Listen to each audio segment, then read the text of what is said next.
如果你要揀一樣樂器嚟學嘅話，我覺得應該係鋼琴啦，因為鋼琴咧係史上最多作品嘅樂器喎。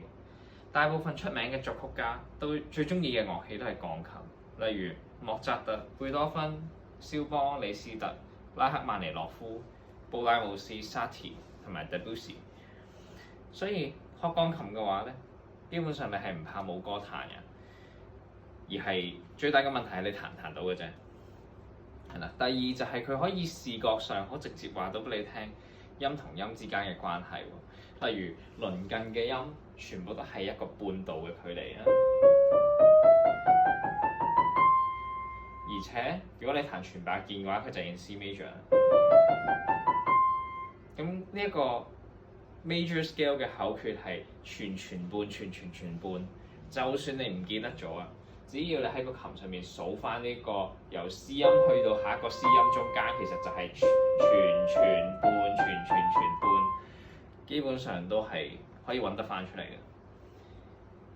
係啦，咁第三個原因就係一個人就可以扮演成隊樂團咯，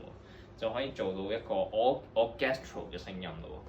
一個人彈晒 SATB， 即係 soprano、alto、tenor 同 bass， 扮演晒高中低音嘅聲部。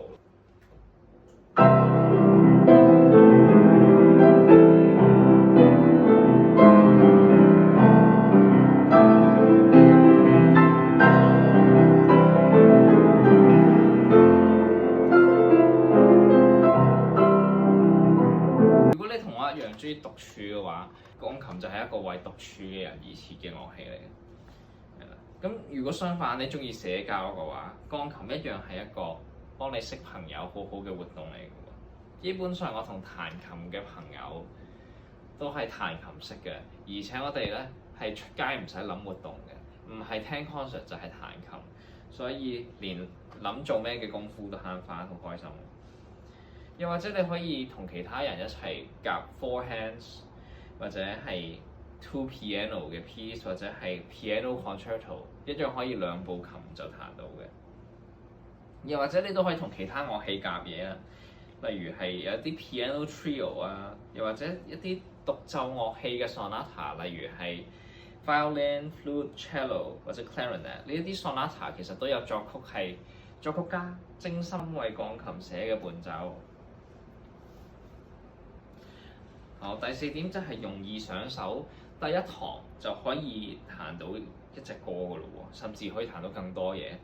基本上，就算你係由零開始，第一堂我哋已經可以即刻合奏錄到條片，然後你中意 send 俾朋友睇又得，中意 post 上 story 又得。而且演奏、合奏呢啲嘢都唔係你想像中咁遙遠嘅咋，只要你肯踏出第一步咧，好快就做到㗎啦。好，第五點就係因為鋼琴嘅天花板係極高嘅，就係話呼應翻第一點，史上最偉大嘅作曲家們，佢哋寫嘢俾鋼琴嘅時候，好多時係創造緊一啲新嘅技巧嘅，挑戰緊鋼琴同埋演奏者嘅極限。咁有咩例子咧？例如貝多芬一啲後期嘅 piano sonatas，